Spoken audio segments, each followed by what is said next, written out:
Hey, what's up, guys? How's it going? It's your boy Devonis here, back with another podcast. And today I thought I'd come out here and just do a start of a series that I have going on.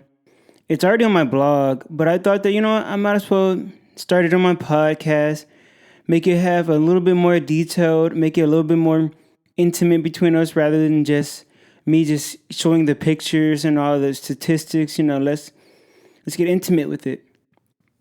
I do want to mention that the series is called Mushroom Showcase, and I started my whole blog and everything just because back whenever I was first learning mycology, which is right now I'm still learning, but as I've been learning mycology, I've noticed that it's been like kind of hard to find accessible information. And by accessible, I mean in terms of all the terminology and all the multitude of species, it can be really overwhelming and really complicated. So I wanted to make it as beginner friendly as possible, but also with enough information that even like advanced people can respect what I'm saying. And obviously, I am in no means a professional in any way. I'm an amateur mycologist at most. I'm really more of a hobbyist. I do want to go into the scientific aspect of it one of these days, but right now I'm just too young in the game to even have those type of aspirations to even think about it at the moment. But yeah, I also want to mention that this series is not in me advertising for the use, cultivation, consumption, acquiring, or anything of illegal substances. Look for your jurisdiction's laws regarding controlled substances.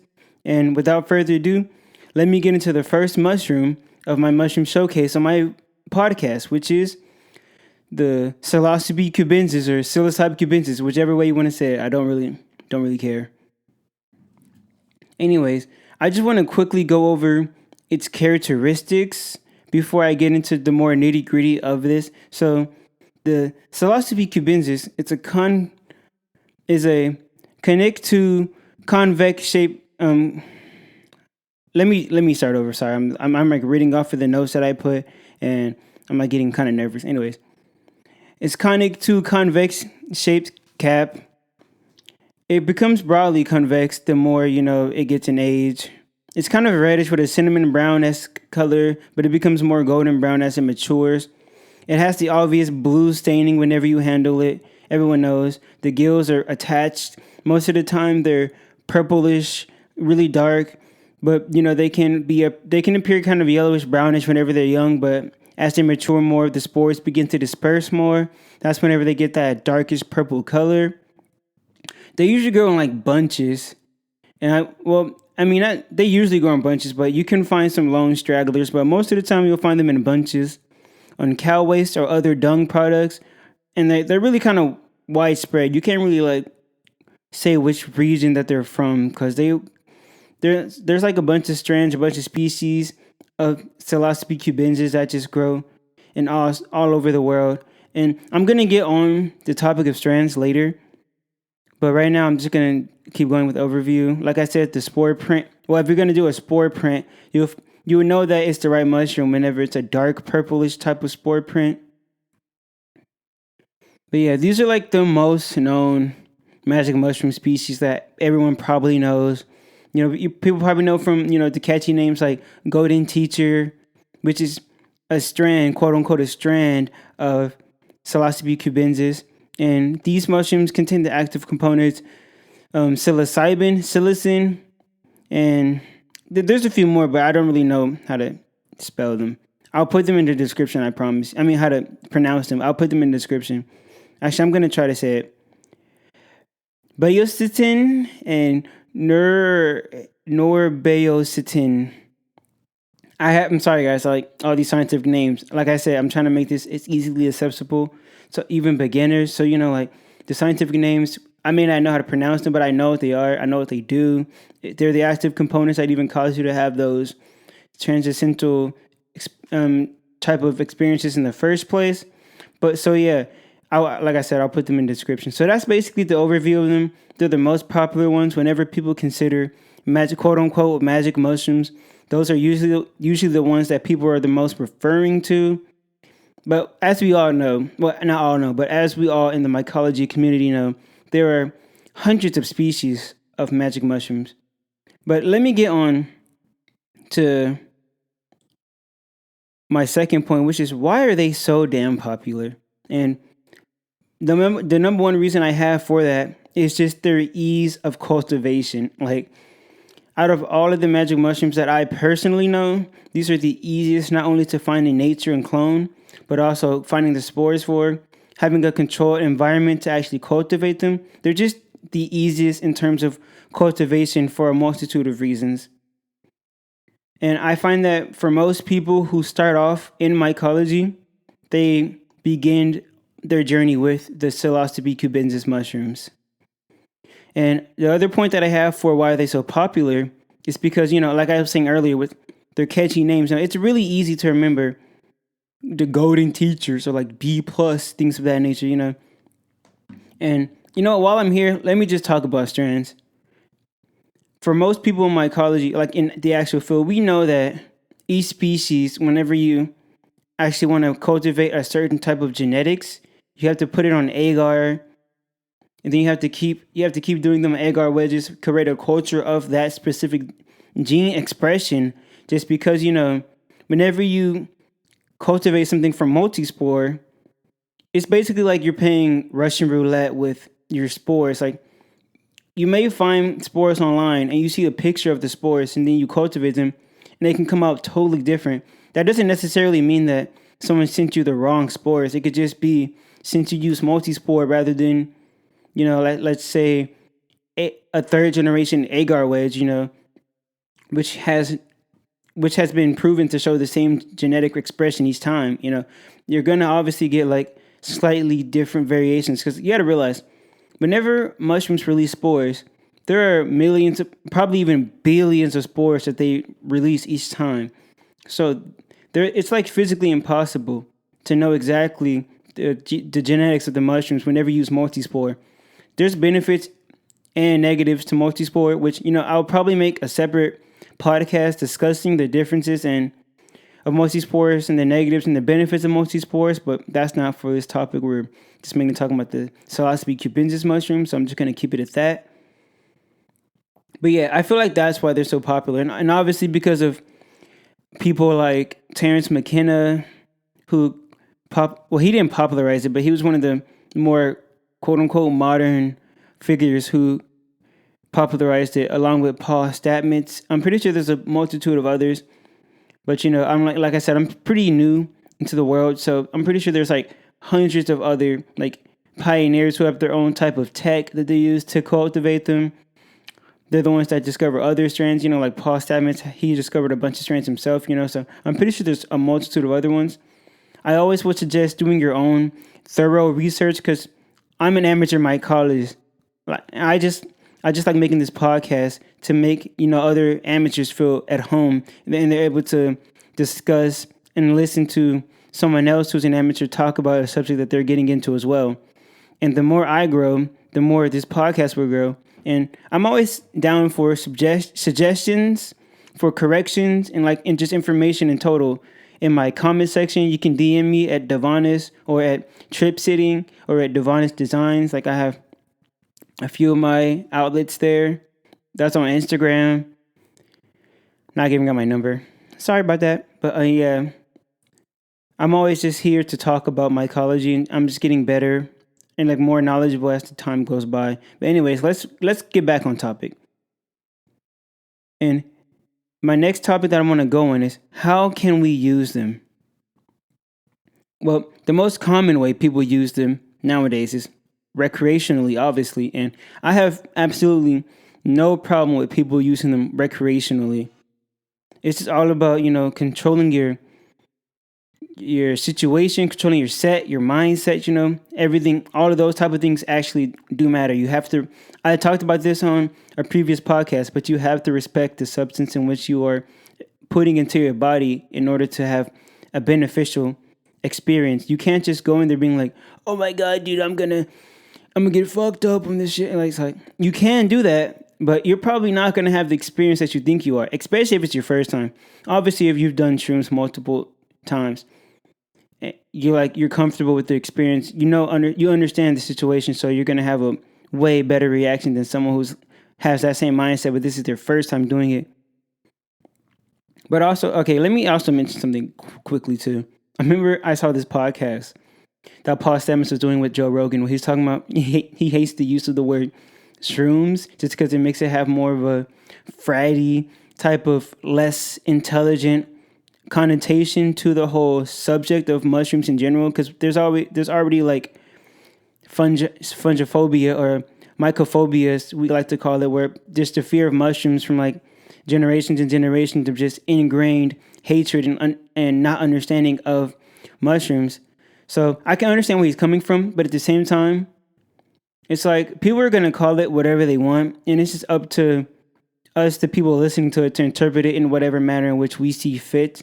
And if we see that they're respecting the medium, even if they call it shrooms, I really don't see the problem. I'm also like really young, and like Paul Stamets he has more years in mycology than I have years on this earth.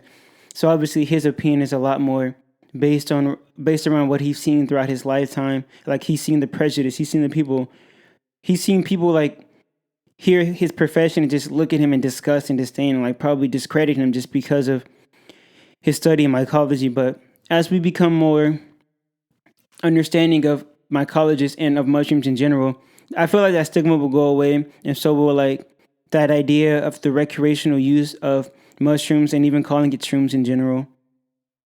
But like I was saying, just make sure if you're going to use it recreationally to be in a safe environment. And if it's your first time, do it with someone that you really care about, who actually cares about you, and like you're not afraid to be your true self around them, because your mushroom trip will express your true self. And if the person around you isn't ready for that, or they're not used to that, and then you see that they're not comfortable with your true self, that can like cause you to like just go in a totally bad experience. So let's avoid those things. Also, in terms of like how can we use them, the biggest implication, in my opinion, is medically. There are just so many examples of psilocybin being used in medical treatments of people with mental illness like anxiety, depression, PTSD, and it has shown way better results than all of those other, drugs that they use to kind of help with your chemical imbalances. Because we know for the most part that people who experiences these type of things, it's because of a chemical imbalance, or it's like a traumatizing moment in their life. And people try to say that trauma is like, oh my God, people are just trying to popularize trauma. You know how many people can just go through trauma on a daily basis? You can be from a low income neighborhood and just experience trauma just because of, neglectful parents, your environment itself. When you go to low income schools, a lot of the times the teachers aren't the best, the environment isn't the best, you get bullied a lot. And like, even if you're not in a low income neighborhood, you can also get bullied. You can also experience trauma. Like trauma is not just something that is exclusive to war veterans or like gang members and things of that nature. Everyone can experience trauma, and there's levels to it. It's a spectrum. It's not just, oh my God, he saw someone die, and that's what trauma is. There are so many different traumas, and if we can get past that stigma, I feel like that will also be beneficial in this research. We have to stop making people feel bad for having trauma. It's okay.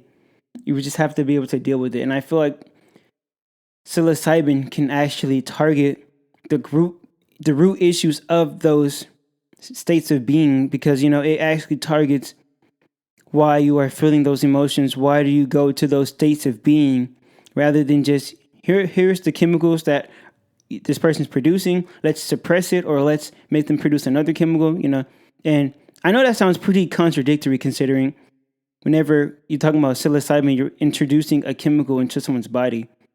But at the same time, these chemicals are something that you take like what?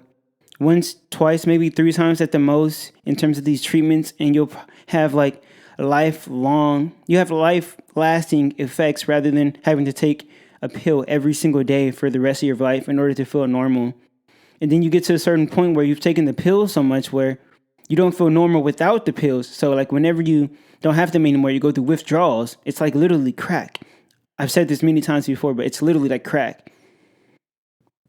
So yeah, I think that we have a bunch of medical benefits. And like, I have never really even gone in depth with it. Let me go in depth with it. Let me speak. I mean, let me just say that I'm not a scientist. I'm an amateur scientist at anything, I just love research. I love researching these topics. So I have a surface level knowledge, but I don't have like a PhD level knowledge in any of this subject matter. So if I'm wrong in any way, like please be free to correct me. Honestly, I feel like what I'm about to say is going to be mainly just based on my personal opinion about how we can use this. So I'm just going to say that this is my personal opinion of how we can use this chemical and these chemicals, not just psilocybin, but, mushrooms produce other chemicals and we have to research them more to understand them, but how we can use specifically psilocybin to help. And I'm going to say with depression, obviously a lot of people who suffer from depression, we know that depression is different from sadness. Depression is you're in a state of lowfulness and you don't understand why you're there. Sadness, you know why you're sad. Like someone broke up with me, I'm sad because of that. But depression can be whenever you're perfectly fine. You feel like nothing has happened to you, but at the same time you feel like you're not yourself. And with psilocybin, whenever you do these treatments, it low-key brings out a lot of these dormant thoughts, these dormant experiences that we had in our life, and it brings them to the forefront. Like, I'm going to use one of my personal examples.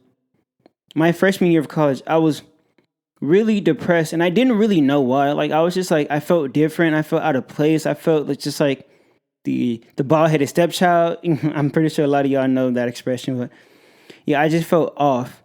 And whenever I did my first psychedelic experience, which was with LSD, which I believe contains a synthesized version of psilocybin. Again, correct me if I'm wrong. But it made me think about all the times in my life where I was in the hood, quote unquote. I was in quote unquote the hood. I mean, I lived in the hood, but I was in like the environment where I should feel welcome, but I wasn't, I was like, everyone was talking about joining gangs, doing drugs, hitting licks and all that stuff.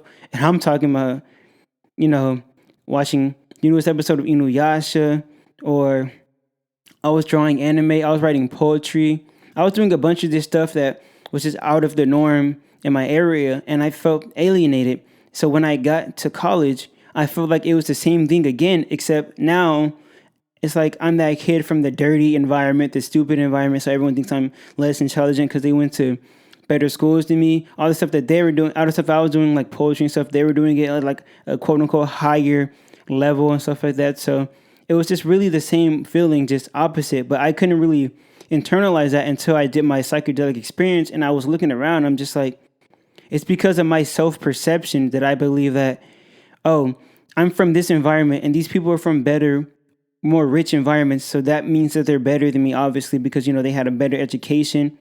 They had a better upbringing. They probably had better family. But let me just say this right here.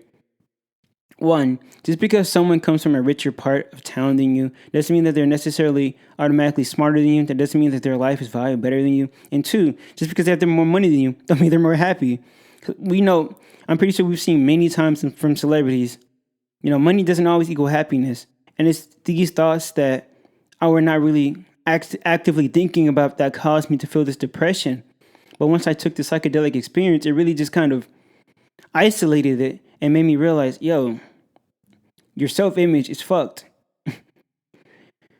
And obviously, I'm really young, really not well-versed in the terminology of these subject matters. So if I'm approaching them at a more surface level and almost novice type of perspective, that's just because I really am approaching it from a novice perspective. And I never want to say that I'm smarter than what I am. I never want to say I'm better than what I am. So yeah, that's just my personal opinion of how we can use these drugs to fix a lot of the issues with society we have nowadays based on my personal experience. And I also feel like, oh, my bad. I was about to go into my other talking point, but I kind of just perfectly segued into it from my opinion, that's the last point, my opinion. In my opinion, I feel as though the Psilocybe Cubensis mushroom, it's beautiful. I like it. I like the aesthetic mostly. I would say the mycelium it makes, it's varied. Most of the times that I've cultivated or seen people cultivate, like I said, not advocating for the use cultivation. This is all theoretical and for education purposes only. But from all the examples that I've seen online from people cultivating Psilocybe cubensis mushrooms, the mycelium seems to be a lot rhizomorphic a lot of the times, but that could also just be because of the environment that the people are in. I've cultivated a few mushrooms myself, and they're like oysters, morels. No, not morels. My bad. They're oysters, and what are they called? I'm like drawing a blank right now for some reason. Not reishi. Oyster and lion's mane. Yes, I don't know why I can think of lion's mane. Oyster sound lion's mane. I've noticed that their mycelium is a little bit slower, a lot less aggressive. Oh no, that's cap. Lion's mane is very aggressive. Lion's mane is very aggressive mycelium. I guess I'm speaking towards oyster mushrooms. But I also don't have the most optimal conditions. Like in mycology, conditions play a really big role. Like you may not think it, but like the difference between 65 and 75 degrees is a big difference. Like that may be only 10 degrees to us, but that is a big difference for mycelium. It can affect contaminants. It can affect how fast you see your mycelium get colonized. It can affect how fast it heals itself once you like shake up their bag or shake up your grain jar, whatever you're doing to get your initial mycelium. There's a bunch of, but like this is about the Psilocybe Cubensis, so I keep getting off track. I'm sorry, guys. I'm just there's so many things to talk about, but yeah. Overall, the Psilocybe Cubensis mushroom. Love the aesthetic. I love the colors. You can find them in abundance in nature if you just go to the right places. Go to cow fields. And also not advertising the cultivation or the acquiring of these mushrooms because it is illegal in most parts of the United States and in most parts of the world. So all this stuff I'm saying is for educational purposes only. But if you want to do it, shit, man, just I can't stop you, bruv. I can't stop you.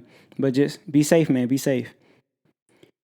But yeah, that'll be the end of this. I'm just kind of rambling at this point. That'll be the end of this podcast. I hope you guys enjoyed. If you want to see more mushroom species on my mushroom showcase, please be sure to let me know.